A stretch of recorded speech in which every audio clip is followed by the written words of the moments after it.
From CPRE and the CPRE Knowledge Hub, this is Research Minutes, a weekly look at new and important research in education.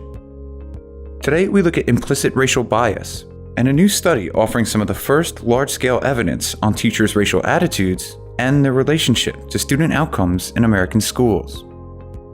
We focused on these 700 counties or so in the U.S. that we analyzed, and only in about 7 of them were teachers on average demonstrating little or no pro-white anti-black bias. We welcome Harvard University researcher and study co-author Mark Chin.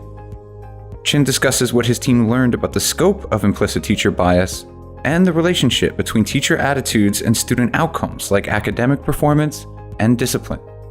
We found significantly larger racial disparities in test scores and suspension rates between black and white students in counties where teachers hold stronger anti-black, pro-white implicit biases.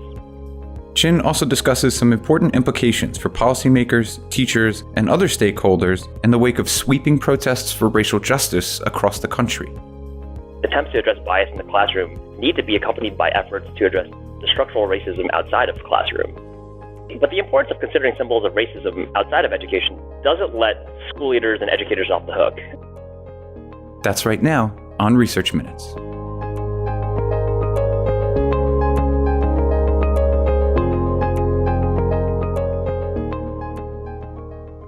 Hello and welcome to Research Minutes. I'm Keith Heumiller, Managing Editor of the CPRE Knowledge Hub. Today we're speaking with Mark Chin, a Partnering in Education Research Fellow and doctoral student at the Harvard Graduate School of Education. Thanks so much for joining us, Mark. Thanks, Keith, for having me. I'm excited to join you on this podcast. So today we're discussing your new study, which was co-authored by USC's David Quinn and Tisminda Dhaliwal and Harvard's Virginia Lovison, titled Bias in the Air, a nationwide exploration of teachers' implicit racial attitudes, aggregate bias, and student outcomes. It was just published in Educational Researcher, and it's one of the first we've seen to provide large-scale evidence on the scope of implicit teacher bias in American classrooms and how that bias translates to student outcomes. To start, could you just give us a little bit of context? What is implicit teacher bias as it relates to this study, and why did you think it was worthy of examination? Yeah. Before I jump into the research, I just want to first give a shout out to Dave, Tasman, and Ginny. It was a great opportunity to work with the three of them on this project, and like most research, it would not have been possible without the collaborative effort. But yeah, so what is implicit teacher bias? Well, implicit bias describes our unconscious attitudes or prejudices towards groups of people, as well as our unconscious tendencies to stereotype.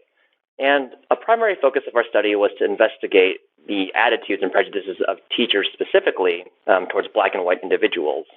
Psychologists have been studying implicit bias for a long time, but recent work, specifically in education, have highlighted the potential for bias in classrooms to explain a lot of the disparities we see in our society between black and white students. For example, researchers have highlighted how teachers hold different expectations for black and white students, and also much work has highlighted how there are these differences in disciplinary outcomes by race, with some research even identifying that black students are more frequently disciplined for subjective infractions. So many of the ways that black students are marginalized in classrooms could be explained by the unconscious attitudes of teachers. And like many academics, we were motivated to examine the way that inequity plays out in schools, and the interest in researching the biases of teachers was pretty natural for us. So could you give us an overview of your approach? How did your team attempt to learn about implicit teacher attitudes, potential biases, and their relation to student outcomes? Yeah. First, I want to stress that first and foremost, our methods that we use in our study don't allow us to make causal claims. That is, though we study what relates to teachers' implicit biases and how these biases subsequently relate to differences in student outcomes, we can't definitively assert that one thing causes another. We go to great lengths to account for other potential explanations for our findings, but ultimately our study is a descriptive one.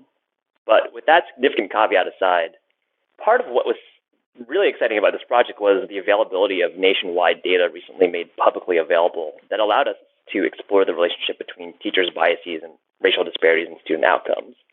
The Ed Opportunity Project in Stanford has recently put together a really incredible database of student test scores across several school years. And the civil rights data collection from the Office of Civil Rights provided us data on students' disciplinary outcomes from across the nation. Most importantly, Project Implicit at Harvard has made available data from their online tests, which assess the unconscious or implicit cognition of volunteers. And central to our study was data from their Race Implicit Association Test, or the IAT, which basically measures individuals' implicit racial attitudes towards black and white individuals through a series of high-speed computerized tasks. And millions of volunteers have taken this test from all over the world. I have, I'm sure a lot of the folks you know have. And in this data, specifically, we use information reported by volunteers about their occupations to identify teachers. So basically, we have these three data sets, nationwide data sets, on test scores, disciplinary outcomes, and teachers' biases. We assemble them at the U.S. county level, and then we just simply, as a last step, use regression analyses to identify how geographical variation in bias relates to geographical variation in student outcomes. In these analyses, we account for the fact that there are a lot of other county-level characteristics that might also explain differences in black-white disparities, such as variation in school resources, demographic composition, school segregation. We look at all these factors and ultimately try to explain disparities using bias after accounting for these factors. So let's jump right into your findings then. First, what was it that you learned about teachers' racial attitudes and biases? Yeah, so this is the first question we try to tackle in our study. We found that implicit racial biases varied pretty significantly by teachers' race. On average, teachers of color in our sample hold less anti-black, pro-white racial biases than white teachers, and black teachers of all showed the lowest level of anti-black racial bias. We also found that counties serving larger shares of black students, they also exhibited lower levels of teacher anti-black bias. We can't tease out the direction of this relationship, so that is, we can't determine whether teaching in more diverse settings reduces biases or whether less biased teachers choose to teach in such settings. But there's definitely some relief for us that the opposite is not true. And remembering your caveat from earlier about the causal nature of your findings, I'm still curious. What can you tell us about the relationship between teacher racial attitudes, teacher biases, and student outcomes in particular schools? Yeah, this was the main sort of thrust of our paper and the question that I think we were most interested in digging into more. So the relationship between teachers' biases and student outcomes, we found significantly larger racial disparities in test scores and suspension rates between black and white students in counties where teachers hold stronger anti-black, pro-white implicit biases. So, for example, in the typical county with average levels of bias, we predicted that black students were about 3 times more likely to be suspended out of school than white students. Black students are still suspended out of school more often than white students in contexts with lower teacher bias, but only about twice as much. And what was particularly striking about our findings to us was that we predicted pretty substantial racial inequalities in test scores and disciplinary outcomes across all contexts. That's to say, even though disparities are not as great where teacher biases are weaker, they still exist. So the natural follow-up, I guess, would be in the wake of the George Floyd killing and the widespread protests we've seen this year, we all know communities and leaders across the U.S. are now shining a light on structural inequality and institutional racism. And our education system has, rightfully so, become a part of that discussion. And I think your work here helps at least a little bit to explain why. I'd love to know, what do you think are the implications of your work here? What should those leaders, those policymakers, teachers, and other groups take away from this study? Yeah, it was pretty clear to us, when we were looking at the results, that educators in all contexts need to reckon with the biases they bring into the classroom. So we focused on these 700 counties or so in the U.S. that we analyzed, and only in about 7 of them were teachers on average demonstrating little or no pro-white anti-black bias. So that's a very, very small proportion of counties where teachers were not pretty moderately biased or slightly biased towards white individuals.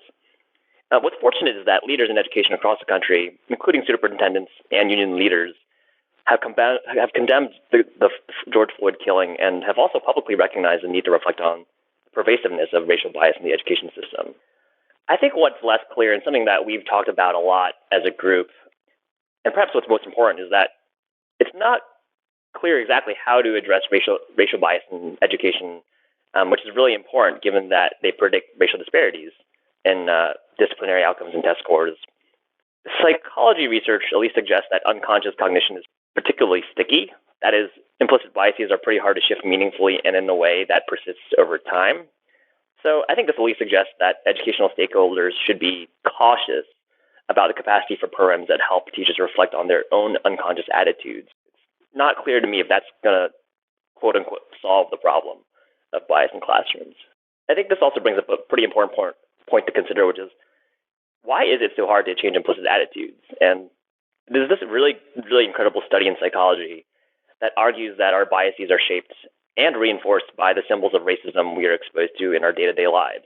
For education, this means that attempts to address bias in the classroom need to be accompanied by efforts to address the structural racism outside of the classroom. And without such accompanying efforts, even well-intentioned education systems may continue to find racial bias continuing to seep into educators' day-to-day actions in classrooms. But the importance of considering symbols of racism outside of education doesn't let school leaders and educators off the hook. As I noted earlier, teachers of color exhibit weaker pro-white, anti-black, implicit racial biases overall. So this finding at least supports efforts to hire and retain a more diverse workforce, which a lot of school districts already are conducting.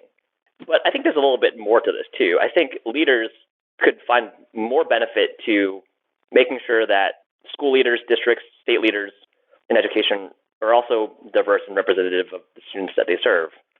One of my colleagues, mentioned the importance of having diversity at all levels because it challenges the notion that certain jobs are only appropriate for Black or white individuals, and I think this diversity can help reinforce that unconscious prejudices and attitudes we have about who can have what job might not be appropriate. And finally, do you think that there are opportunities here for future research, either for your team or others who are working in this area? There's definitely a lot of opportunity here for future research. There's still so much to learn about teachers' implicit biases. And as I noted earlier in our conversation, we still don't know that much about how to best address racial bias in the classroom, or even the efficacy of different programs attempting to do so. For example, my co-author, Ginny Levison, she's working with other researchers at Harvard on a project aiming to combat racial discrimination in the classroom by increasing teachers' understanding of racial biases. I've been working on projects with others investigating how the project implicit bias data might be used to also explain other social disparities. But in addition to the natural extensions to our work, so I think it'd be great if folks could look at the importance of bias against other marginalized groups in schools or seek causal connections between bias and disparities. Besides those sort of natural extensions, I would love to see more quantitative research in education focused on the situations in schools where bias leads to disparate outcomes. The psychology study I mentioned earlier highlights that a substantial component of our unconscious attitudes may be situational. That makes me think, how do the stakes or stressors of different in-school situations moderate the relationship between bias and inequality? I think digging into the circumstances that lead even well-intentioned individuals who are aware of their own biases, digging into these circumstances could help inform more effective policies. Well, this is just fantastic work, Mark, by you and your team, and we want to encourage our listeners to go read the full article. Again, it's titled Bias in the Air, a nationwide exploration of teachers' implicit racial attitudes, aggregate bias, and student outcomes. And it was just published in Educational Researcher. Mark Chen, thanks so much for joining us today. Thank you again, Keith, for having me. Thanks for listening to this week's Research Minutes, presented by the CPRE Knowledge Hub. For more episodes or to subscribe to the series, you can find us at researchminutes.org. To share thoughts on today's episode or to suggest a future topic, you can find us on Twitter at CPRE Hub. That's CPRE